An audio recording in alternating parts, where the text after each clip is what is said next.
Literati Chandigarh Lit Fest 2024 organized by Chandigarh Literary Society आज 2 दिवसीय fest की शुरुआत हो चुकी है। Mr. Sarna, yours is a lovely fiction rooted in reality, right?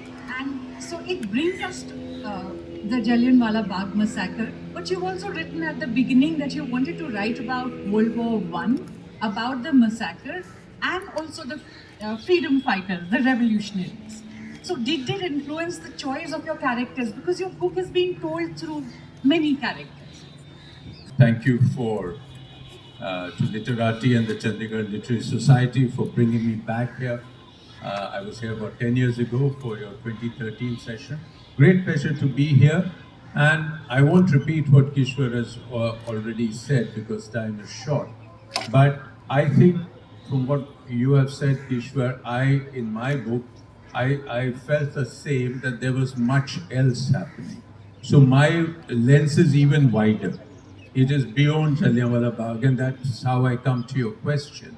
Because not only was Jallianwala Bagh not a discrete, single, standalone incident, in 1919, there were many others, of course. There was the follow-up from the 10th April and the aftermath of the crawling order and so on and so forth, which we all know. But what struck me was when I wanted to write about the other happenings in Punjab, I thought there were two books. One was a Punjab book about the Gadar and the Singh Sabha movement, the Gurdwara reform movement, and the First World War soldiers coming back, particularly Punjab soldiers, because as you know, Punjab contributed the largest amount to the First World War. 500,000 out of 1.3 million were from Punjab. Then I realized that it is actually the same book. Jallianwala Bagh was a piece of the same landscape that was happening. It was all happening in the 1914 to 1921, 22, 23 period. Everything was happening. So that was the choice of the format of this book, which was historical fiction. It is not history, but it is not historically inaccurate in any which way. I have filled in the gaps with fiction. I've created some fictional characters, and there are some historical characters. And we can talk about that if we get the time. The second thing was you asked about that influenced my choice of the protagonists. Because when I saw the different historical streams, each one of these protagonists plays a role in shedding light on that particular historical stream. For instance, there is a soldier here who comes back from the First World War, and what does he come back to? He comes back to Rowlatt Act and the massacre. And he has gone and fought for the king and crown in very inhospitable conditions in Europe and in Mesopotamia. We have here a Gadar revolutionary who has come and is hiding in Amritsar, and he becomes a part of the Jallianwala Bagh entire episode. So I bring the entire Gadar in through him. So each one of these characters brings with him an entire layer of history that was happening. The focus of the book remains the massacre, but it shows how ordinary lives of people who were not big names, or not just General Dyer and Michael O'Dwyer, who are also do figure tangentially in the book, but how ordinary people's lives were changed by 1919 and the massacre. For instance, there is one of the protagonists is Mehtab Singh, and he is a government worker. He's an irrigation department worker. Through him, you get the entire story of the canal colonies.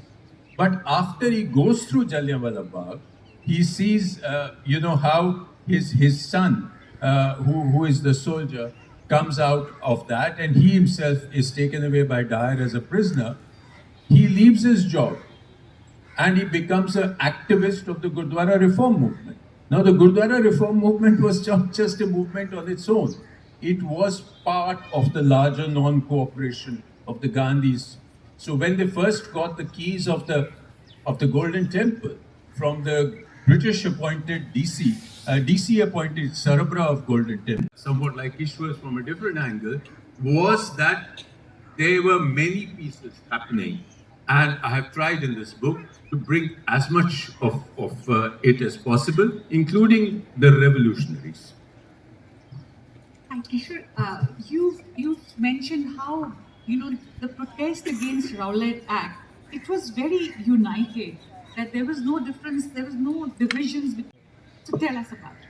Yes, that was a very vital and key part of what I was researching on, and which is very much part of the Jallianwala Bagh narrative, because the two people who led the revolted front against the British at that time. So we need to look at this historically. Pardon me, ma'am, if, as a gentleman said, you and I are both innocent. What we are doing here is really looking at history and the way history is taught and the reality that we find when we start doing our research. So this is very important for us to look at even when we do difficult histories.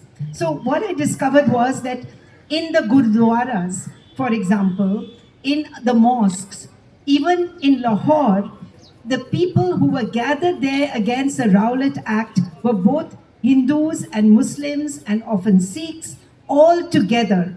And there was a Ram Navami procession which was taken out on the 9th of April. And there are such interesting descriptions. The Hindus and Muslims are drinking from the same glass. And why we know this is correct? Because these are police reports. The British had CID officers posted all over the place who were writing in, and they were telling their bosses, these were mostly Indians who were writing in and telling their bosses that, look, you better watch out because the Hindus and the Muslims are getting together and there's going to be a huge revolution. We know it. And why was it happening? Was because they were marching in the Ram Navami procession together, Hindus and Muslims. And similarly, in the mosque in Lahore, they were doing the same thing. They were plotting and planning against the British. So this was a very key part. And that's why when I was doing my research and we were setting up the Partition Museum, and the Partition of India comes in 1947, it was shocking to think that how much had changed. From 1919, 1920, when everybody is united, to 1947, when the whole country is ready to be divided. And this is so peculiar because Punjab's story was not that story. So this was something which I found fascinating. Apart from everything else, it goes with all the narratives that we have in the Partition Museum.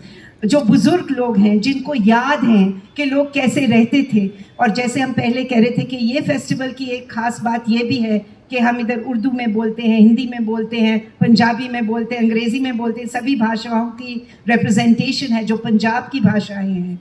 वो सारी भाषाएं और सारी जो जिस तरह के तौर तरीके थे वो मिले जुले तौर तरीके थे. It was a co-mingling that existed at that time, and that was for me very important, a very important takeaway. But I do want to just pick up on the start of why there was this feeling that there was a 13th of April and Jallianwala Bagh happened, and so Dyer just walked in and shot all these people. No, Jallianwala Bagh was already being used for these meetings.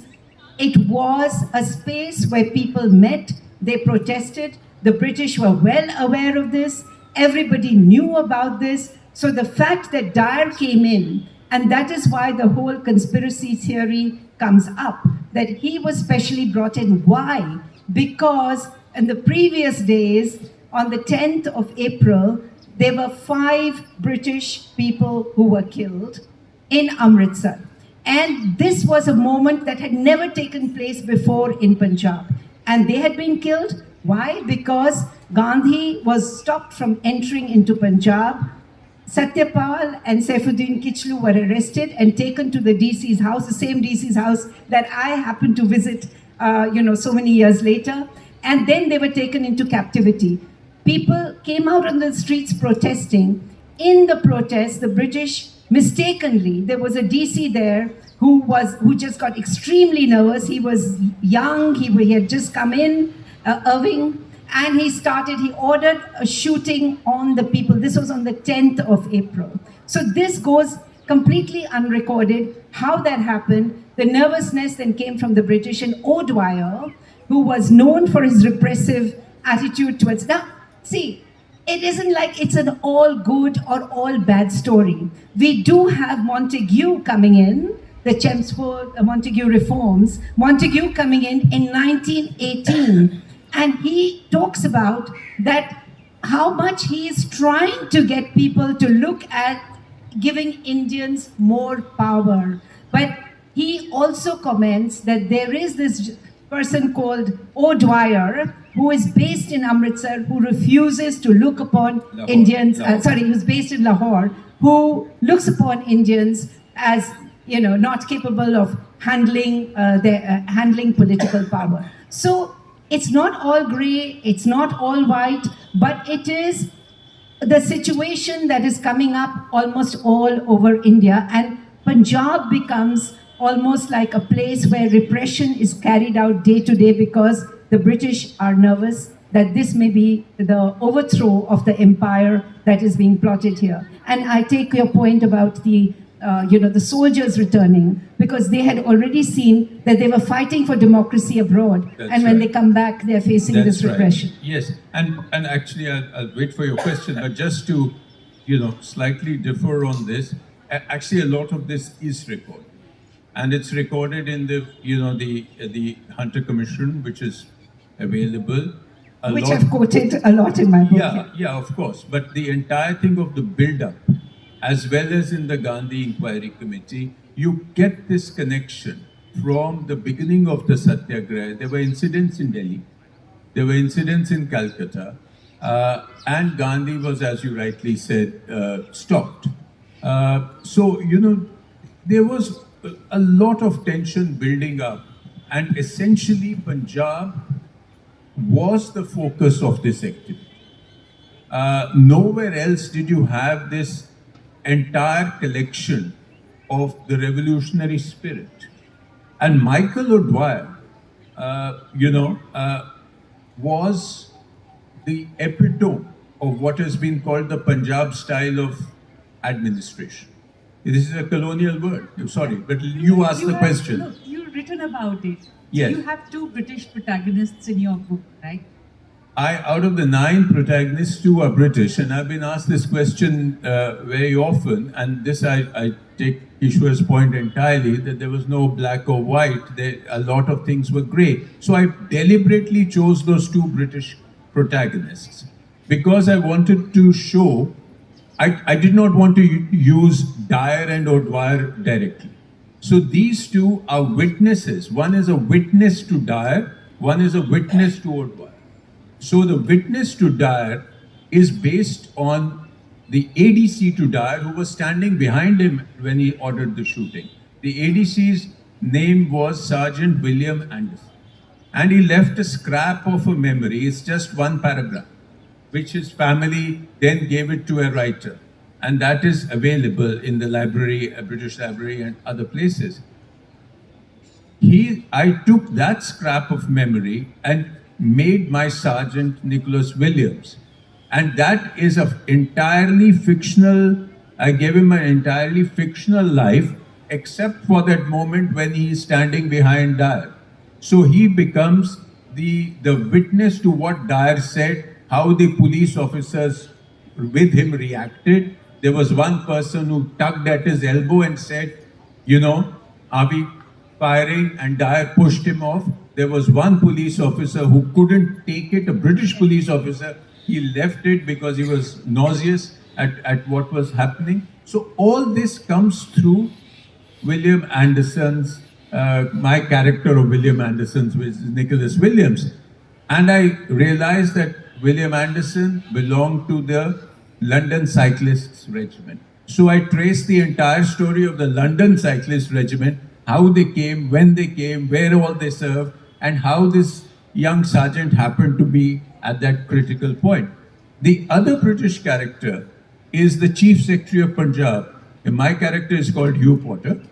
Now, he's a witness on Michael O'Dwyer because he is Michael O'Dwyer's senior most civil servant. So he can tell us how Michael O'Dwyer was acting and reacting. Now, my character is J.P. Thompson was the original Chief Secretary. He was a dyed-in-the-wool imperialist. He had no qualms about what he was doing.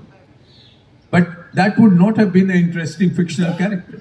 So my character, Hugh Potter, is a conflicted man. He's not sure that they are doing the right thing. And it also shows the division of opinion in Britain is also reflected there. Because as you know, Dyer was criticized strongly in the House of Commons and the House of Lords, asking forgiveness from Lady Kishwa. The House of Lords actually allowed him to get away, you know. So this was a divided opinion. So, you know, in fiction, if you have grey characters, they become more interesting than straight black and white characters. So that was the choice. Tell me, what happened in the aftermath? Written a lot about the Hunter Commission. Yeah. So before we come to that, I just also want to add that Gandhi played a very crucial role I think in both our books, because that is the other source of information that we get, because he actually did go around, much like journalists do today, go and get eyewitness accounts of what happened. So we were very fortunate that we have these eyewitness accounts which still exist from 100 years ago, which becomes a source you can go to. What were the kind of people, how were they injured, what exactly happened during that time, and what was the impact and the aftermath. So let us say one or two things very quickly.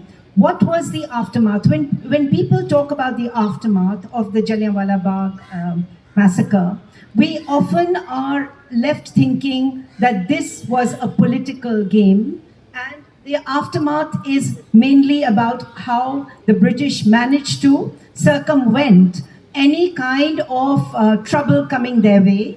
That was done quite simply. Dyer became the fall guy. He, of course, became extremely popular, as we just discussed, in London, in England at that time, because there was money that was accumulated for him, etc., etc. He became quite a hero in certain parts of society that supported the Raj and felt that the Raj was something that needed these kind of guys, teach the Indians a lesson. So there was that kind of thinking that also went on. However, it is a fact that the people of Punjab and the people of Amritsar particularly were devastated, absolutely devastated. You can imagine that Amritsar, and this is the impact I think all of us need to focus on a little more, because all the figures that come to us today indicate that at least 2,000 to 5,000 people were one way or the other impacted by Jallianwala Bagh. That Bagh was crowded. We have only numbers which show around 379, maybe 500, but a lot of eyewitnesses who are quoted in Gandhi's records also speak about, and also in the Hunter Committee report, there are mentions of large crowds, etc., gathering there. So we have that. Amritsar had a very small population. In the city, in the walled city, as you would well know, barely there would have been 1.5 lakh people, who lived there. Most of the people, unlike what all of us have been seeing on screen, etc., etc., most of the people who died in Jallianwala Bagh were men. They were men and they were young children. We've gone through the records many times, all the names, including the DC's file that I mentioned, etc. There were not more than 2 women who were mentioned as having died in Jallianwala Bagh. And why we know that is because their names are mentioned there. Most of the people, again, another myth that was created, that people came, Baisakhi ka Mela, ye wo, rubbish. Most of the people belonged to Amritsar. And that is where that file is very crucial, and so are other eyewitness accounts. So we know that they belong to Amritsar if a large a population of men is massacred overnight. You can imagine what happens to the women and the children, and also other orders that were being passed. People were being jailed all the time. There was a crawling order which prevented men and women going in a certain gully, which you may know was another one of Dyer's inspired moments. He said he just put a curfew from the morning to the night. Nobody could go into that gully unless they crawled. So, and so people went without food, children died. There is a lot of the impact that till today is not properly recorded. And we also know, because these are people I have spoken to, families I have spoken to, who were forced to leave Amritsar forever because they feared the backlash of the British, because they were confiscating property, they were kind of demolishing homes, they were doing all kinds of things out there to make the population learn a lesson. That was very, very crucial. In Dyer's and O'Dwyer's words, the people of Punjab had to be taught a lesson. So they were being taught a lesson in these cruel. So the impact was to last for generations. It isn't that it was just the impact of the political way in which the British managed to cover up, because the media was not allowed to report. I mean, there was hardly any media stories that were coming out. It wasn't for months later, when curfew was lifted, that people actually found out what happened. Of course, there was a Hunter Committee report, there were other things, but yeah. So Udham Singh was born out, the revolutionary was born out of this Jallianwala Bagh massacre. And it's not, I don't know whether they found out, but some people say Bhagat Singh was all of 10 when he came a day later and he saw the site. Well, the great revolutionary movement of Punjab, including the Ghadar, was also interrelated with these times. Now, since you've asked a pointed question, I'll try to give a pointed answer. And there's so much more to say to what Kishwar has said, but I will not waste time. She's already covered a lot of ground. So, the Ghadarites had this very young, inspirational revolutionary, Kartar Singh Saraba, who was a student in Berkeley. He was not some guy looking for heroism. He came out of genuine patriotism to India, was hanged for Ghadar conspiracy. Bhagat Singh took Kartar Singh Saraba as his hero. And it is said that Bhagat Singh, when he came of age, or not, he never, just 10 or 11 years ago, he did go to Jallianwala Bagh, and he swore on the soil that he would, fight for the country's freedom. I don't know, I haven't seen anything more than stories about this.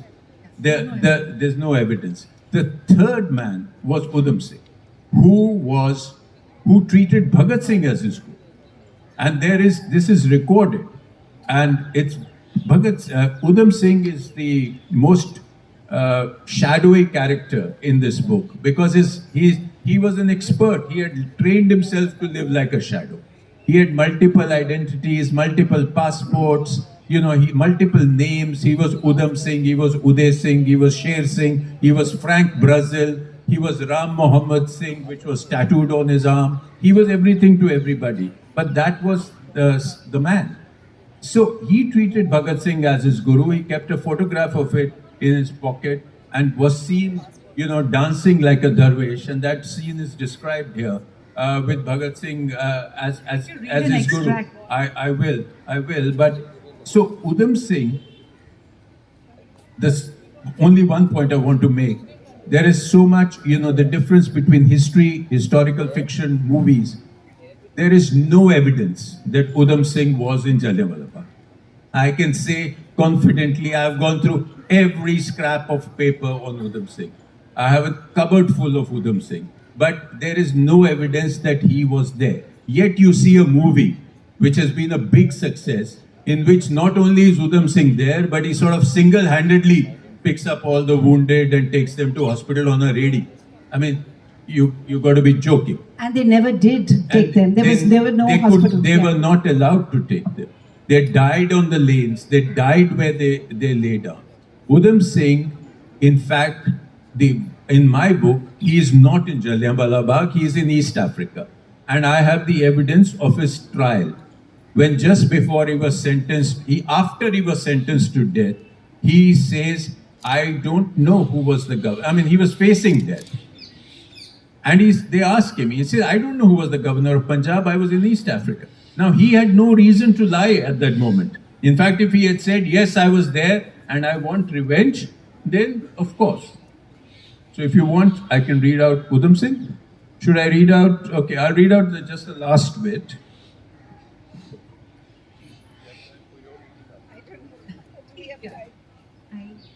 So we started a little late, so I guess we will have to.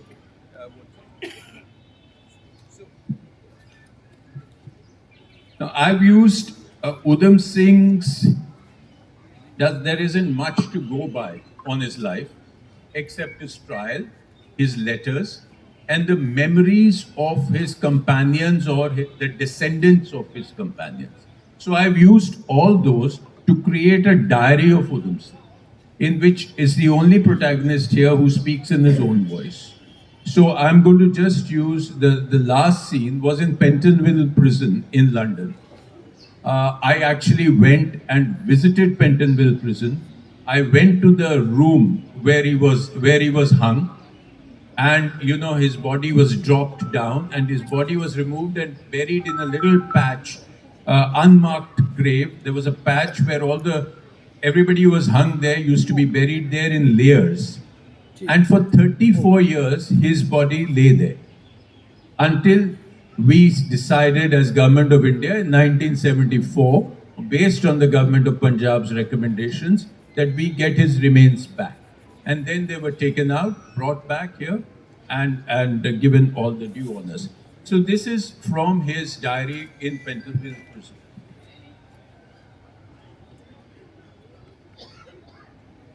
My days are coming to an end. I can feel it in the way the warders treat me now. They are even gentle when they force the pipe down my throat if I don't take my meal tray. They are more patient, as if they are saying to themselves, "It's only a matter of a few days more." I walk every hour in the yard with its high walls. The open sky is blue and clear. It's very beautiful, and at times I feel I have not looked at simple things enough in my life. The blue sky, or the green leaves, or the pretty birds. There was never any time. There was always so much that had to be done. And 5 days later, hangings are all the same. I have seen many hanged when I was in prison in India. I have always thought I would be happiest if I met this sort of death. It takes only 2 minutes and off she goes. In this country, hangmen are white-faced, nice-looking, kind-hearted, but they take life just the same.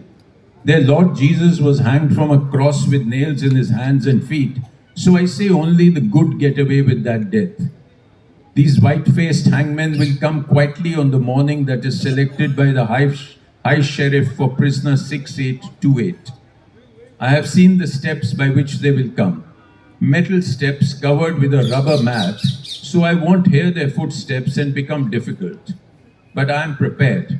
My prayer books have helped me to prepare myself. The warders have told me that the hanging will be right here, next door, and there is a patch of land in the prison where I will be buried with all the other brave revolutionaries. And then on 31st of July, 1940, this is the morning that I have been waiting for. I am dressed in civilian clothes for the first time in the past 2 weeks. The priest has been with me for an hour.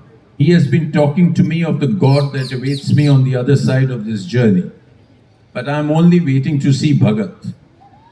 They are now at the door. I didn't hear them come. The rubber covering on the steps took care of that. The door opens. There are several of them, but there is only one man who is looking me in the eye. He must be the hangman. Hold out your arms, he says, and I stretch them forward.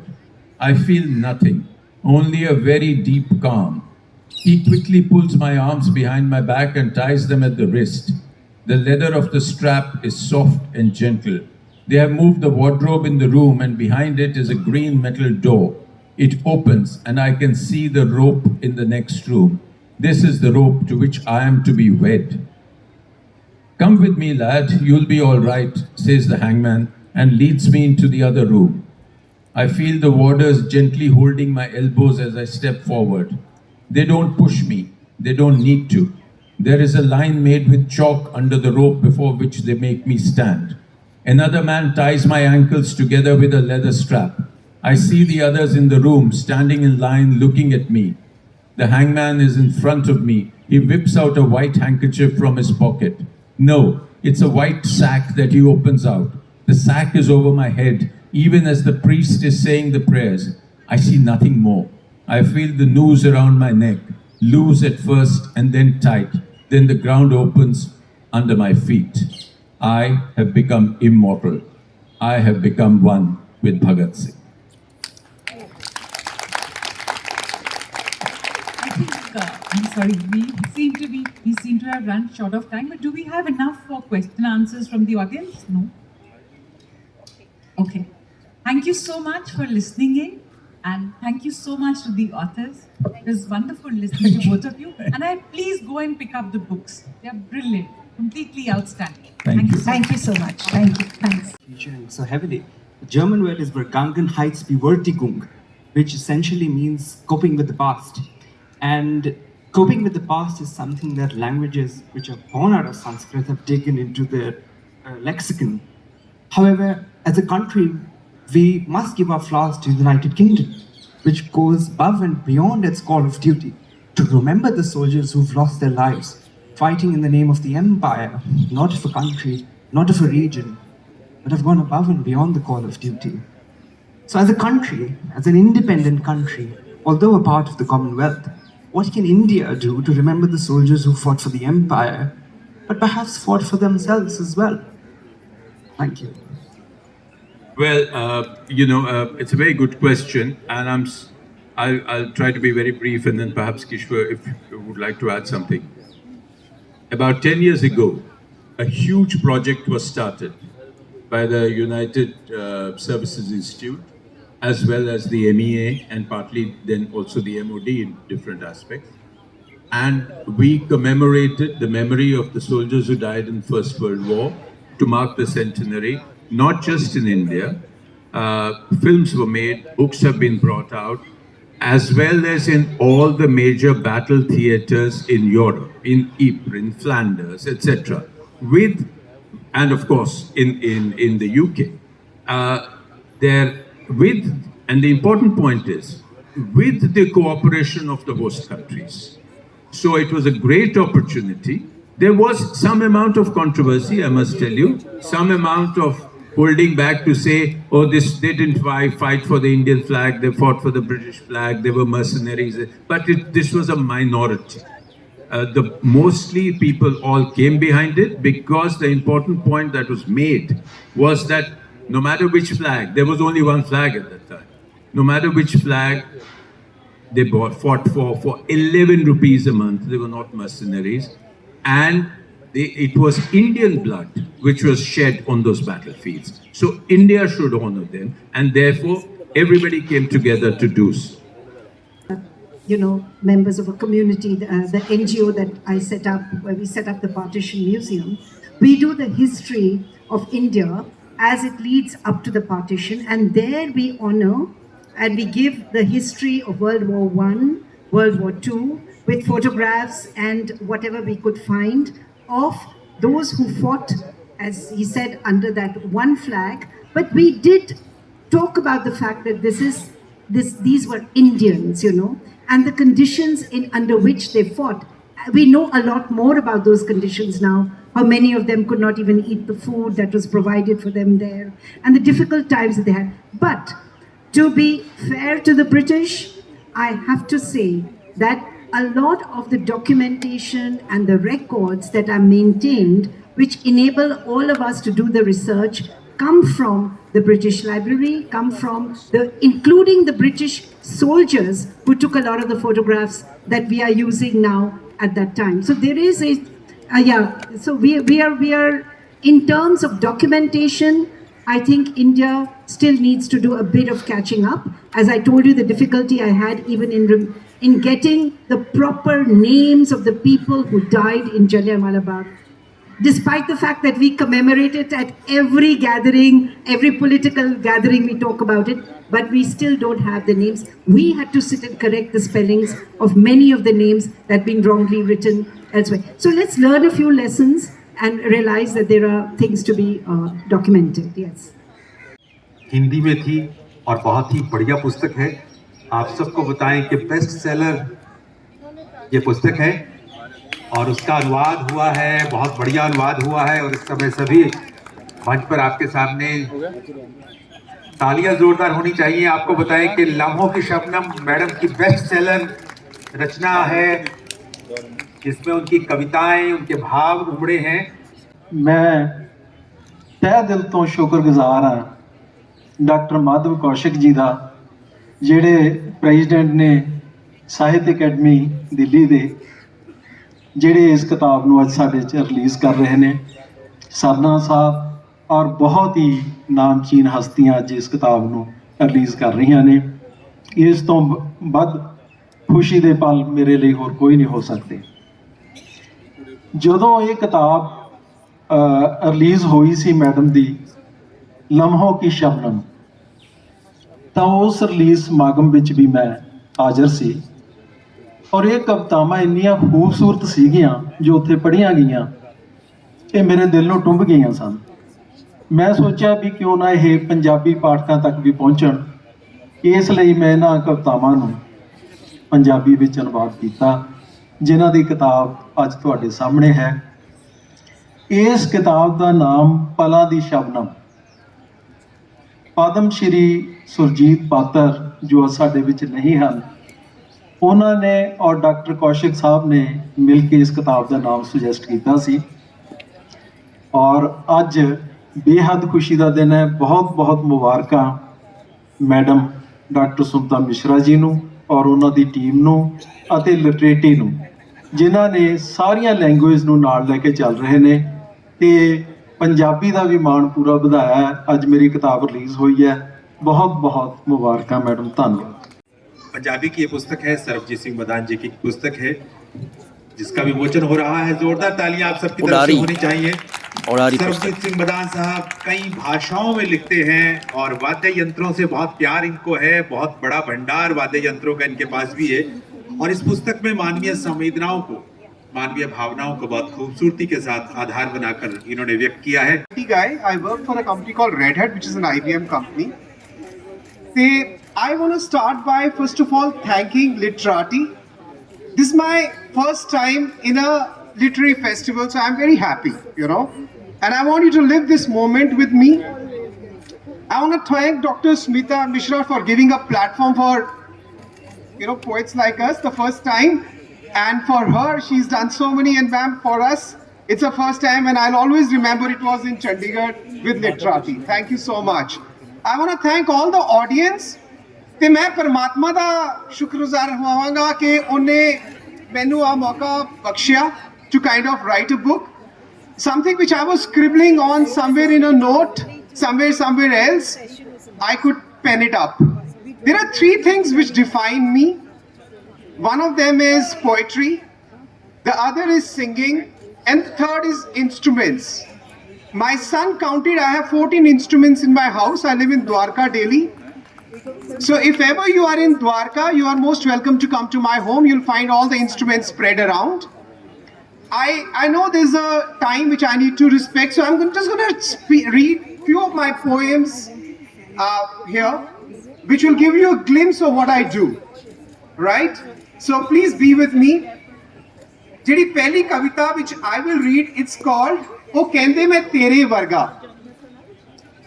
I want you all to think of somebody ਜਿਹਦੇ ਨਾਲ ਤੁਹਾਨੂੰ ਕਦੀ compare ਕੀਤਾ ਜਾਏ ਕਿ ਯਾਰ ਤੂੰ ਤੇ ਬਿਲਕੁਲ ਆਪਣੀ ਮਾਸੀ ਦੇ ਉੱਤੇ ਹੈ, or you're just like your father, right? Or you're just like that friend So this is that poetry which says, "O kende मैं तेरे वर्गा, मैं लिखा ते लगे सोच तेरी, मैं लिखा ते लगे सोच तेरी, मैं रंगा ते लगे खोज तेरी, ओ कहंदे मैं तेरे वर्गा, ओ कहंदे मैं तेरे वर्गा." जीवा नाम की महिला पर, उसकी कहानी पर आधारित ये पुस्तक है। एक महिला जो फाइनेंशियल वर्ल्ड में बहुत सफल है, लेकिन अपनी जिंदगी में खुशियों को तलाश रही है, सुकून को तलाश रही है, आत्मसंतुष्टि की कमी जिंदगी में महसूस कर रही है, उसको लेकर पुस्तक इन्होंने लिखी है। बहुत ही दिल को छूने वाली कहानी है और आप सबसे निवेदन करेंगे कि इस पुस्तक को जरूर आप पढ़िएगा। शरत अलहन साहब जो बहुत दिल से लिखते हैं, वैसे न्यूरो लिंग्विस्टिक प्रैक्टिशनर के रूप में इनकी एक पहचान है, लेकिन एक बहुत ही कोमल इंसान, संवेदनाओं से भरे इंसान, और ये तो पहली शर्त होती है किसी भी रचनाकार के लिए, लेखक के लिए। And I'm a trainer of neuro-linguistic programming, which deals with basically the subconscious mind. And I'm qualified as a trainer from American Board of Neuro-Linguistic Programming. So there are many things, many nuances of neuro-linguistic programming which I could not narrate to general public. So over the years, I thought the best way to do that should be through a fictional story. Now this book, The Diva Who Died to Live, is a story about a woman. She's the protagonist of this story. It's a story about a woman who has seen all the worldly success, the outward success, what she gets, money, power, fame, but inside she feels certain emptiness, certain disconnection from the world.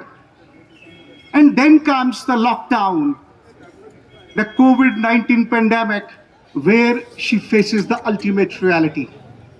And there, the lessons of life, what she gets, of transformation, of change.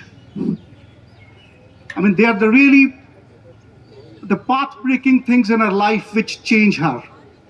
And ultimately she succumbs to her greed, to her vainglory, but she spreads the message of the real life, the real self, and the last message that we are not human doings, we are human beings. ਜੇ ਕਰ ਕਿਸੇ ਕਾਰਨ ਤੁਸੀਂ ਨਿਰਾਸ਼ ਹੋਏ ਤਾਂ ਤੁਹਾਡੇ ਤੋਂ ਅਗਾਊਂ ਮਾਫੀ ਮੰਗਦਾ ਤੇ ਆਪਣੀ ਕਵਿਤਾ ਪਤਾ, ਛੋਟੀ ਜਿਹੀ ਕਵਿਤਾ। ਮੇਰੇ ਕੋਲ ਪਤਾ ਹੈ ਜ਼ਹਿਨ ਚੁੱਕ ਰਿਹਾ, ਮੇਰੇ ਕੋਲ ਪਤਾ ਹੈ ਜ਼ਹਿਨ ਚੁੱਕ ਰਿਹਾ, कुछ आंदा ही नहीं, ਮੈਂ ਕਰਦਾ ਲੱਖ ਕੋਸ਼ਿਸ਼ अपने से अलावा कुछ आंदा ही नहीं है। ਕਮ ਵਕਤ ਪਤਾ ਗੁੰਮਾ ਨਹੀਂ ਦਿੰਦਾ। ਵਾਹ, ਬਹੁਤ ਵਧੀਆ। नहीं कह रहे हैं ना, कविता जी। अपने से अलावा कुछ आंदा ही नहीं। ढंगरा ਤੇਰੇ ਮਿਲਣ ਤੋਂ ਪਹਿਲਾਂ, ਤੇਰੇ ਮਿਲਣ ਤੋਂ ਪਹਿਲਾਂ ਇਹ ਨਹੀਂ ਸੀ ਕਿ ਹੱਸਦਾ ਨਹੀਂ ਸਾਂ, ਪੰਛੀ ਚਹਿਚਹਾਉਂਦੇ ਨਹੀਂ ਸਨ, उस खंबे ਦਰਿਆ ਵਗਦੇ कोई खड़ा ਫੁੱਲ ਮਹਿਕਦੇ ਨਹੀਂ ਸਨ, ਜਾਂ ਮੌਸਮੀ ਚੱਕਰ ਨਹੀਂ ਸੀ ਘੁੰਮਦਾ, ਇਹ ਵੀ ਨਹੀਂ ਕਿ ਜਿਉਂਦਾ ਨਹੀਂ ਸਾਂ। ਬਸ ਤੇਰੇ ਮਿਲਣ ਤੋਂ ਪਹਿਲਾਂ ਮੈਂ ਅਰਥਹੀਨ ਸੀ, ਸਾਹਾਂ ਨਾਲ ਭਰਿਆ ਮਹਿਸੂਸਾਂ ਤੋਂ ਸੱਖਣਾ, ਫੁੱਲ ਦੀ ਛੋਹ ਦੇ ਅਹਿਸਾਸ ਨੂੰ, ਰੰਗ ਖੁਸ਼ਬੂ ਦੇ ਉਰੇ ਹੀ ਜਾਣਦਾ, ਪੰਛੀਆਂ ਦੀ ਪਾਈ ਬੋਲੀ ਦੀ ਤਾਲ ਤੋਂ ਬੇਖਬਰ, ਇਸ ਗਾਉਂਦੀ ਮਹਿਕਦੀ ਧੁਨ ਨੂੰ ਰਿਕਾਰਡਡ ਲੋਚਦਾ, ਜੰਗਲਾਂ 'ਚ ਭਟਕਦਾ, ਰੁੱਖਾਂ ਬਰਾਬਰ ਸਾਹ ਲੈਣ ਤੋਂ ਅਸਮਰੱਥ, ਪਤੰਗ ਦੀ ਉਡਾਨ ਨੂੰ ਡੋਰ ਨਾਲ ਹੀ ਵੇਖਦਾ, ਹੱਥਾਂ ਦੀ ਤੇਜ਼ ਧੁਨ ਜਾਣ, ਪਾਣੀ ਦੀ ਮਿਠਾਸ ਨੂੰ ਜੀਭ ਨਾਲ ਹੀ ਚੱਖਦਾ, ਜਿਉਂ ਰਿਹਾ ਸਾਂ ਮੈਂ। ਤੇਰੇ ਮਿਲਣ ਤੋਂ ਪਹਿਲਾਂ ਮੈਂ ਜ਼ਿੰਦਗੀ ਦੇ ਉਰਾਂ ਹੀ ਸਾਂ, ਤੇਰੇ ਮਿਲਣ ਤੋਂ ਪਹਿਲਾਂ ਮੈਂ ਜ਼ਿੰਦਗੀ ਦੇ ਉਰਾਂ ਹੀ ਸਾਂ, ਤੇਰਾ ਮਿਲਣਾ ਕੋਈ ਦੈਵੀ ਕਰਤੱਵ ਸੀ ਜਾਂ ਕ੍ਰਿਸ਼ਮਾ ਕੋਈ, ਤੇਰਾ ਮਿਲਣਾ ਕੋਈ ਦੈਵੀ ਕਰਤੱਵ ਸੀ ਜਾਂ ਕ੍ਰਿਸ਼ਮਾ ਕੋਈ, ਜਿਹਨੇ ਹੁਨਰ ਦਿੱਤਾ ਬੰਦੇ ਦੀ ਵਾਹੀ ਲਕੀਰ ਤੋਂ ਪਾਰ ਝਾਕਣ ਦਾ, ਚੁੱਪ 'ਚ ਮੁਸਕਰਾਉਣ ਦਾ, ਜ਼ਿੰਦਗੀ ਨੂੰ ਬਾਹਾਂ 'ਚ ਭਰ ਘੁੱਟ ਕੇ ਜੱਫੀ ਪਾਉਣ ਦਾ। ਉਂਝ ਤੇਰੇ ਮਿਲ ਤੋਂ ਪਹਿਲਾਂ ਵੀ ਜਿਉਂਦਾ ਸਾਂ ਮੈਂ, ਉਂਝ ਤੇਰੇ ਮਿਲ ਤੋਂ ਪਹਿਲਾਂ ਵੀ ਜਿਉਂਦਾ ਸਾਂ ਮੈਂ, ਮਨ ਚਾਹੇ ਰੰਗਾਂ ਦੀ ਗੱਲ ਕਰਦਾ, ਸਾਹ ਲੈਂਦਾ, ਦੂਰ ਖੜਾ ਸਭ ਕੁਝ ਵੇਖਦਾ। ਸ਼ੁਕਰੀਆ। ਬਹੁਤ ਵਧੀਆ। ਸੋ ਰਣਧੀਰ ਦੀ ਕਵਿਤਾ ਦੇ ਵਿਸ਼ਿਆਂ ਬਾਰੇ ਆਪਾਂ ਦੁਬਾਰਾ ਇਹਦੇ ਵੱਲ ਆਵਾਂਗੇ। ਉਸ ਤੋਂ ਪਹਿਲਾਂ ਆਪਾਂ ਵਾਹਿਦ ਤੋਂ ਕੋਈ ਗਜ਼ਲ ਸੁਣਦੇ ਆ। ਬਹੁਤ ਬਹੁਤ ਸ਼ੁਕਰੀਆ ਜੀ। तो गज़ल मैं ਤੁਹਾਡੇ ਸਨਮੁਖ ਕਰ ਰਿਹਾ। ਗਜ਼ਲ ਦਾ ਮਤਲਬ ਹੈ ਕਿ ਮਿਟਾਉਣਾ ਖੁਦ ਨੂੰ, ਆਪਣੇ ਆਪ ਦਾ ਵਿਸਥਾਰ ਵੀ ਕਰਨਾ। ਮਿਟਾਉਣਾ ਖੁਦ ਨੂੰ, ਆਪਣੇ ਆਪ ਦਾ ਵਿਸਥਾਰ ਵੀ ਕਰਨਾ, ਕਿ ਰਹਿਣਾ ਦਾਇਰਿਆਂ ਵਿੱਚ ਵੀ ਤੇ ਉਸ ਨੂੰ ਪਿਆਰ ਵੀ ਕਰਨਾ। ਮਿਟਾਉਣਾ ਖੁਦ ਨੂੰ, ਆਪਣੇ ਆਪ ਦਾ ਵਿਸਥਾਰ ਵੀ ਕਰਨਾ, ਕਿ ਰਹਿਣਾ ਦਾਇਰਿਆਂ ਵਿੱਚ ਵੀ ਤੇ ਉਸ ਨੂੰ ਪਿਆਰ ਵੀ ਕਰਨਾ। ਜਿਹਦੇ ਪੱਤਣ ਰਵਾਇਤੀ ਨੇ ਤੇ ਪਾਣੀ ਇਸ਼ਕ ਵਿੱਚ ਭਿੱਜੇ, ਜਿਹਦੇ ਪੱਤਣ ਰਵਾਇਤੀ ਨੇ ਤੇ ਪਾਣੀ ਇਸ਼ਕ ਵਿੱਚ ਭਿੱਜੇ, ਉਹਦੇ ਵਿੱਚ ਡੁੱਬਣਾ ਵੀ ਹੈ ਤੇ ਉਸ ਨੂੰ ਪਾਰ ਵੀ ਕਰਨਾ। ਬਹੁਤ ਵਧੀਆ। ਕਿ ਰਹੇ ਜੇ ਹਾਂ 'ਚ ਹੀ ਇੰਜ ਹਿਲਦੇ ਤਾਂ ਇਹ ਸਿਰ ਨਹੀਂ ਰਹਿਣੇ, ਰਹੇ ਜੇ ਹਾਂ 'ਚ ਹੀ ਇੰਜ ਹਿਲਦੇ ਤਾਂ ਇਹ ਸਿਰ ਨਹੀਂ ਰਹਿਣੇ। ਆ ਜਾਵੇ ਮੇਰਿਆਂ ਲੋਕਾਂ ਨੂੰ ਹੁਣ ਇਨਕਾਰ ਵੀ ਕਰਨਾ। ਵਾਹ ਵਾਹ, ਬਹੁਤ ਵਧੀਆ। ਔਰ ਮੇਰੇ ਇਸ ਜ਼ਹਿਨ ਖਾਤਰ ਵੈਦ ਨੇ ਇਉਂ ਸਾਜ਼ਿਸ਼ਾਂ ਰਚਦੇ, ਮੇਰੇ ਇਸ ਜ਼ਹਿਨ ਖਾਤਰ ਵੈਦ ਨੇ ਇਉਂ ਸਾਜ਼ਿਸ਼ਾਂ ਰਚਦੇ, ਦਵਾ ਦਾਰੂ ਵੀ ਕਰਨੀ ਤੇ ਇਹਨੂੰ ਬਿਮਾਰ ਵੀ ਕਰਨਾ। ਔਰ ਆਖਰੀ ਸ਼ੇਰ ਦਾ ਹੈਗਾ ਕਿ ਇਹ ਦਿੱਲੀ ਬੇਦਿਲੀ ਹੈ, ਇਹ ਦਿੱਲੀ ਬੇਦਿਲੀ ਹੈ ਜਿਸ ਦਾ ਮਕਸਦ ਹੈ ਕੁਝ ਇੱਦਾਂ ਦਾ। ਇਹ ਦਿੱਲੀ ਬੇਦਿਲੀ ਹੈ ਜਿਸ ਦਾ ਮਕਸਦ ਹੈ ਕੁਝ ਇੱਦਾਂ ਦਾ। ਕੋਈ ਵੀ ਵਿਹਲਾ ਨਹੀਂ ਛੱਡਣਾ ਅਤੇ ਬੇਕਾਰ ਵੀ ਕਰਨਾ, ਕੋਈ ਵੀ ਵਿਹਲਾ ਨਹੀਂ ਛੱਡਣਾ ਅਤੇ ਬੇਕਾਰ ਵੀ ਕਰਨਾ। ਮਿਟਾਉਣਾ ਖੁਦ ਨੂੰ, ਆਪਣੇ ਆਪ ਦਾ ਵਿਸਥਾਰ ਵੀ ਕਰਨਾ, ਕਿ ਰਹਿਣਾ ਦਾਇਰਿਆਂ ਵਿੱਚ ਵੀ ਤੇ ਉਸ ਨੂੰ ਪਿਆਰ ਵੀ ਕਰਨਾ। ਸ਼ੁਕਰੀਆ ਜੀ। ਵਾਹ ਵਾਹ, ਬਹੁਤ ਵਧੀਆ। ਸੋ ਸਾਡੇ ਵਿੱਚ ਬਹੁਤ ਸਾਰੇ ਆਡੀਅנס ਦੇ ਵਿੱਚ ਬਹੁਤ ਯੰਗ ਰੀਡਰਸ ਵੀ ਹੋਣਗੇ, ਬਡਿੰਗ ਰਾਈਟਰਸ ਵੀ ਹੋਣਗੇ। ਸੋ ਥੋੜ੍ਹਾ ਜਿਹਾ ਮੈਂ ਚਾਹੁੰਦੀ ਸੀ ਕਿ ਆਪਾਂ ਤੁਹਾਡੇ ਰਾਈਟਿੰਗ ਦਾ ਜਿਹੜਾ ਸਿਲਸਿਲਾ ਕਿਵੇਂ ਸ਼ੁਰੂ ਹੋਇਆ ਜਾਂ ਉਸ ਕ੍ਰੀਏਟਿਵ ਪ੍ਰੋਸੈਸ ਬਾਰੇ ਗੱਲ ਕਰੀਏ, ਕਿਉਂਕਿ ਆਪਾਂ ਉਸ ਪਿਛੋਕੜ ਦੇ ਵਿੱਚੋਂ ਆ ਜਿੱਥੇ ਸਾਨੂੰ ਕੋਈ ਕ੍ਰੀਏਟਿਵ ਰਾਈਟਿੰਗ ਦੀ ਉਸ ਤਰ੍ਹਾਂ ਦੀ ਟ੍ਰੇਨਿੰਗ ਨਹੀਂ ਹੋਈ, ਜਾਂ ਮਤਲਬ ਅਸੀਂ ਸਰਕਾਰੀ ਸਕੂਲਾਂ 'ਚ ਮੈਨੂੰ ਲੱਗਦਾ ਤਿੰਨੋਂ ਹੀ ਪੜ੍ਹੇ ਹੋਏ ਹਾਂ। ਤਾਂ ਕਿਵੇਂ ਤੁਹਾਡਾ, ਕਦੋਂ ਤੁਸੀਂ ਲਿਖਣਾ ਸ਼ੁਰੂ ਕੀਤਾ ਤੇ ਕਿਸ ਚੀਜ਼ ਨੇ ਤੁਹਾਨੂੰ ਲਿਖਣ ਵੱਲ ਪ੍ਰੇਰਿਤ ਕੀਤਾ? ਘਰੋਂ ਜਿਹੜਾ ਪੜ੍ਹਨ ਲਿਖਣ ਵਾਲਾ ਮਾਹੌਲ, ਮਾਪੇ ਕੋਰੇ ਅਨਪੜ੍ਹ ਨੇ, ਪਰ ਉਹਨਾਂ ਦਾ ਦਿਲ ਸੀ ਵੀ ਪੜ੍ਹਿਆ ਜਾਵੇ, ਬੱਚੇ ਵੱਧ ਤੋਂ ਵੱਧ ਪੜ੍ਹਨ। ਅਤੇ ਜਿਹੜੇ ਮੇਰੇ ਪਰਿਵਾਰ ਦੇ ਮਾਤਾ ਪਿਤਾ ਨੇ ਉਹ ਡੇਰਾ ਬਿਆਸ ਨੂੰ ਜਾਂਦੇ ਨੇ, ਅਤੇ ਜਦੋਂ ਛੋਟੇ ਹੁੰਦੇ ਦੇ ਚੌਥੀ ਪੰਜਵੀਂ 'ਚ, ਅਤੇ ਉਹਨਾਂ ਨੂੰ ਮਾਣ ਸੀ ਵੀ ਸਾਡਾ ਬੱਚਾ ਬਹੁਤ ਸੋਹਣੀ ਪੜ੍ਹਾਈ ਕਰਦਾ। ਉਹਨੂੰ ਪਤਾ ਨਹੀਂ ਵੀ ਪੜ੍ਹਨਾ ਆਉਂਦਾ ਜਾਂ ਨਾ, ਅਤੇ ਉਹ ਮੇਰੇ ਤੋਂ ਸਤਸੰਗ ਕਰਾਇਆ ਕਰਦੇ ਤੇ ਵੀ ਘਰੇ ਸਾਨੂੰ ਸਤਸੰਗ ਸਾਖੀਆਂ ਪੜ੍ਹ ਕੇ ਸੁਣਾ ਵੀ ਜਿਹੜਾ ਸਾਨੂੰ ਦਿੱਤਾ ਹੋਇਆ। ਅਤੇ ਉਹ ਤੋਂ ਬਾਅਦ ਸਾਡੇ ਪਿੰਡ ਇੱਕ ਬਹੁਤ ਚੰਗਾ ਗੀਤਕਾਰ ਸੀ ਗੁਰਜੰਟ ਜੌੜੀਆਂ ਘਨੌੜ, ਅਤੇ 8ਵੀਂ 9ਵੀਂ ਕਲਾਸ 'ਚ ਆਵਾਂਗਾ ਤਾਂ ਉਹਦੇ ਕੋਲ ਪਾਤਰ ਦੀਆਂ, ਪਾਸ਼ ਦੀਆਂ, ਸ਼ਿਵ ਕੁਮਾਰ ਦੀਆਂ ਕਿਤਾਬਾਂ ਹੁੰਦੀਆਂ ਸੀ। ਉਦੋਂ ਪੜ੍ਹਦੇ ਨਹੀਂ ਹੁੰਦੇ ਸੀ, ਬਸ ਉਦੋਂ ਗੱਲਾਂ ਸੁਣਨ ਜਾਂਦੇ ਸੀ, ਉਹ ਚੰਗੀਆਂ ਲੱਗਦੀਆਂ।